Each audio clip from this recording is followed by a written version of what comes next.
नमस्कार। वैदेही शरण ज्ञान दर्पण चैनल पर आप सब लोगों का स्वागत करते हैं। भाइयों, कल का वीडियो को आप लोगों ने बहुत लाइक किया, इसके लिए मैं आपको धन्यवाद देता हूं। पिछले वीडियो को भी आपने कल्प वृक्ष, भारत की स्वतंत्रता, समस्याओं से घिरा हिरन आदि वीडियो को लाइक किया, इसके लिए मैं आप सबको साधुवाद देता हूं। और आज का विषय भी लोकमान्य तिलक की जिंदगी से भी आधारित विषय पर ये वीडियो है। 19वीं दशक में कांग्रेस के अधिवेशन में तिलक एक असाधारण नेता के रूप में सामने आए। राष्ट्रीयता का उदय 1905 में हुए बंगाल विभाजन ने देश में अस्त व्यस्तता उत्पन्न कर दी। विभाजन ने लोगों को एक कर दिया। लोग काले झंडे लेकर वंदे मातरम के नारे लगाने लगे। राष्ट्रीयता की भावना गहन हो गई। विभाजन ब्रिटिश सरकार की नीति थी, विभाजन करो और शोषण करो।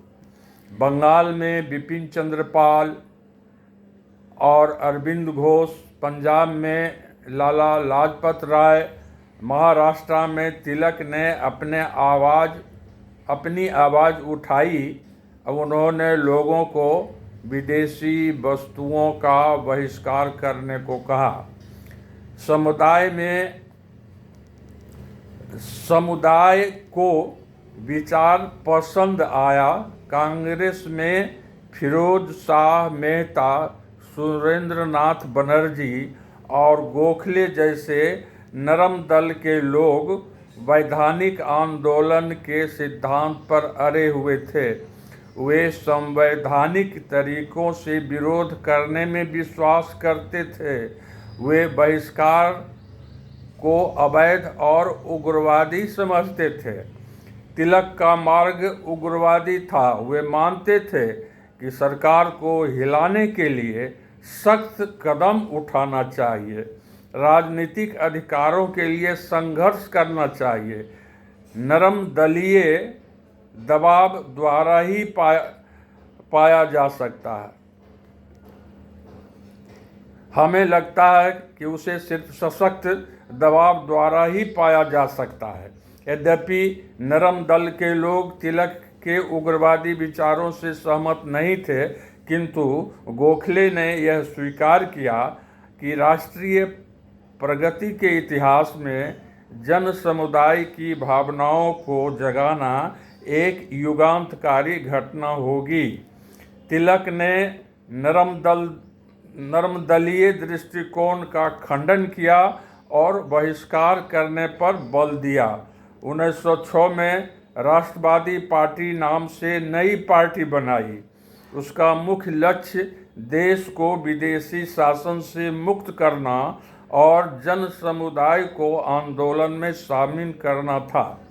लाला लाजपत राय, बिपिन चंद्र पाल, अरविंद घोष जैसे राष्ट्रवादियों के साथ तिलक वंदे मातरम आंदोलन में कूद पड़े। उन्होंने स्वदेशी आंदोलन शुरू किया।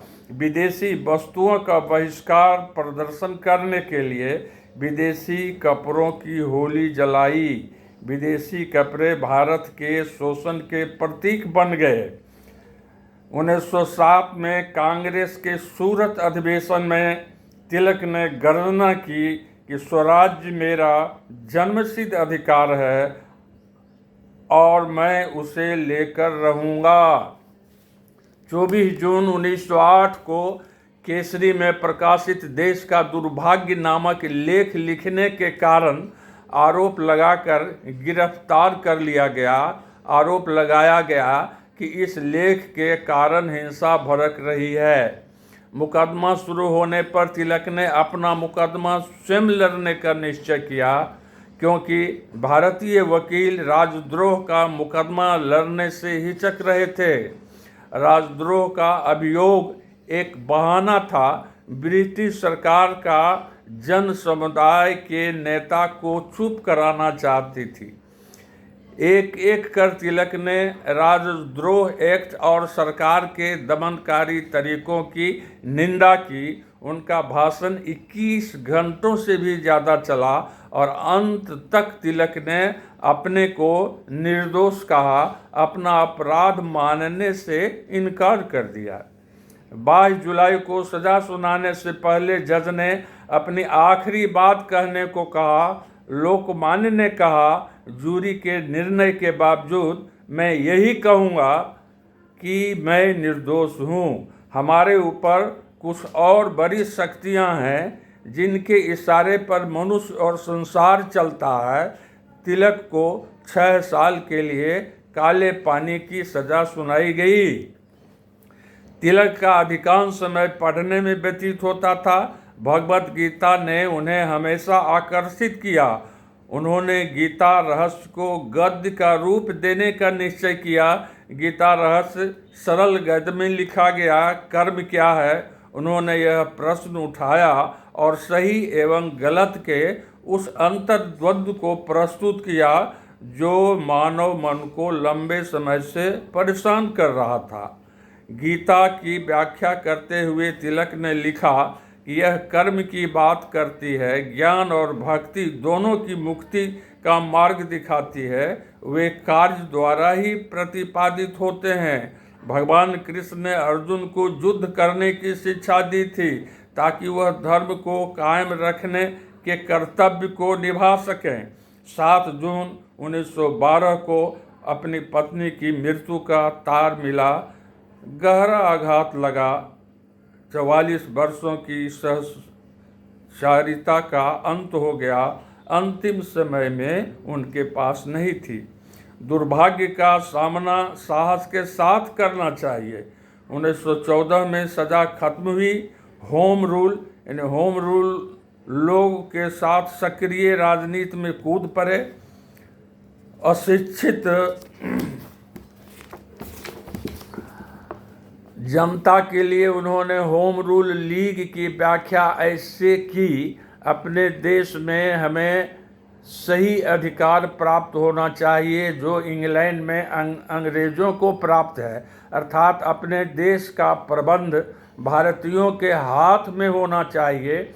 होम रूल आंदोलन देश में चारों ओर फैल गया। इस प्रकार राष्ट्रीय आंदोलन सक्रिय हो उठा। इसमें जनसमूह के भाग लेने के कारण कांग्रेस को शक्ति मिल गई।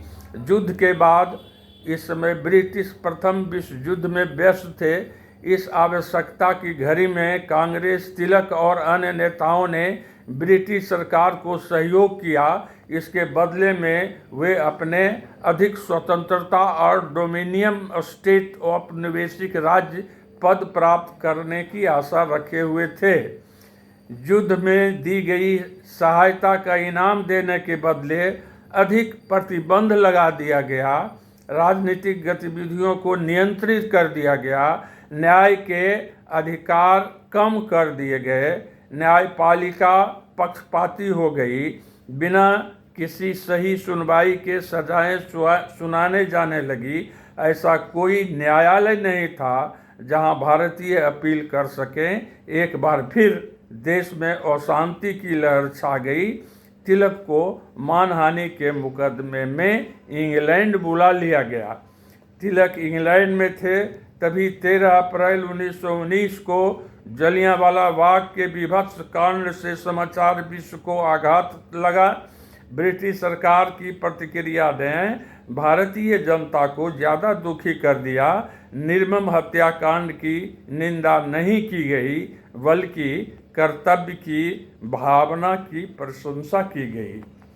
राजनीतिक पटल पर गांधी असहयोग आंदोलन के अपने नए सुझाव के साथ उभरे और 1 अगस्त 1920 को लोकमान्य तिलक ने अंतिम सांस ली। ब्रिटिश शासन से स्वतंत्रता प्राप्त करना उनका ध्येय था। अपनी सर्वोच्च निष्ठा के साथ उन्होंने भारतीय स्वतंत्रता की नींव रखी। इसके अतिरिक्त वे महान विद्वान, विचारक और दार्शनिक थे। अपने हजारों देशवासियों की निष्ठा उन्हें प्राप्त थी। वे असाधारण थे, लोगों के आदर्श थे। उनका एक एक शब्द लोगों के लिए कानून था। शेर की आवाज़ मौन हो गई और उनके पास लौह इच्छा शक्ति थी। वे युगों तक भारत के निर्माण के रूप में जाने जाएंगे। ऐसे महान पुरुषों को हमारे इतिहास में सर्वोच्च स्थान होना चाहिए एवं हर देशवासी को उनके जीवनी के संबंध में जानकारी होनी चाहिए। धन्यवाद। यदि चैनल अच्छा लगे तो इसे सब्सक्राइब कर दें, शेयर करें एवं लाइक करें।